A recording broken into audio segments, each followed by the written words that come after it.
Salutations, and thank you for downloading the second episode of DiabeticRadio.com. In this particular episode, I would like to talk about diabetes education in terms of doctors and nurses. Now, I was a bit hesitant doing this episode because I had a lot of worries of sounding arrogant or like I'm a know-it-all, but believe me, this episode is not about me and arrogance. This is experiences that I've had that I felt that it's worthy to talk about in this particular episode. Now, I've seen a lot of doctors, and I've learned that depending on where you go and who you see, you can see 300 doctors, and each one of those 300 doctors will have 300 different ways of taking care of the same disease, 300 different outlooks, 300 different perceptions about you and your diabetes. And diabetes to me is like computers.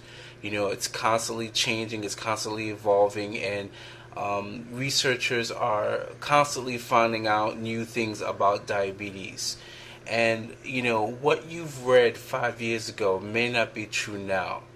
And I don't understand why there's so many doctors that are not on the same page. Even when you watch a show such as D-Life, on occasion I would watch that show, and I would, on a number of occasions, see doctors almost kind of like debate each other on different aspects and about diabetes, and I really think that we should try to work on being on the same page and kind of separate our personal opinions with facts. And if doctors cannot agree on themselves, upon themselves, then that means diabetics are going to be confused. Because you'll have all these different types of information.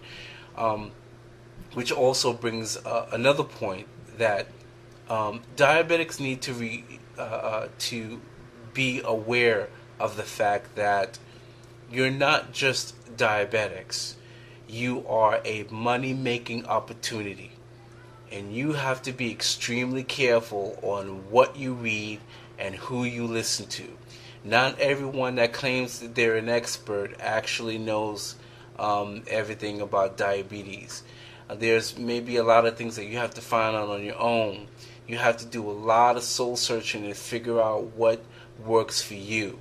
If whatever you're doing isn't controlling your sugars, then it's time to look for another method of taking care of your diabetes. Sometimes I call nurses that I get from my insurance. And sometimes I'll ask them a question and I hear them typing, and what they're really doing is typing in a question and they're reading back the results that they've typed in the computer. There's a lot of people that are trying to educate diabetics, or I should say non-diabetics, trying to teach diabetics about diabetes, when a lot of these nurses and a lot of these professionals do not have first-hand experience about diabetes.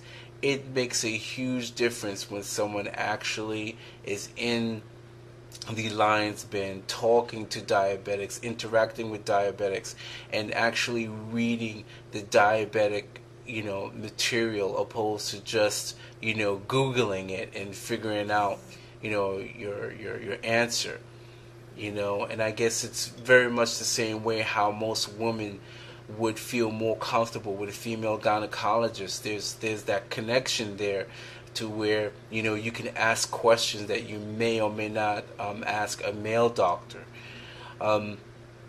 In any event, we really need to. Another great point is along the lines of education, doctors and nurses need to be more sensitive to a patient's financial situations. Your financial situation makes a big difference in your ability to take care of yourself. That's a fact. There's no way that you can get around it. So don't verbally beat up a patient if they're not taking their medications. It really may be that they can't afford it. Just because someone has insurance, it doesn't mean that they can afford the health care that they need, or depending on the where someone's lived. Sure, you can probably find stores or supermarkets that have fruits and vegetables, but what about the quality of fruits and vegetables? I've been in certain supermarkets where every time I walk in there, the fruits and vegetables are near spoilage.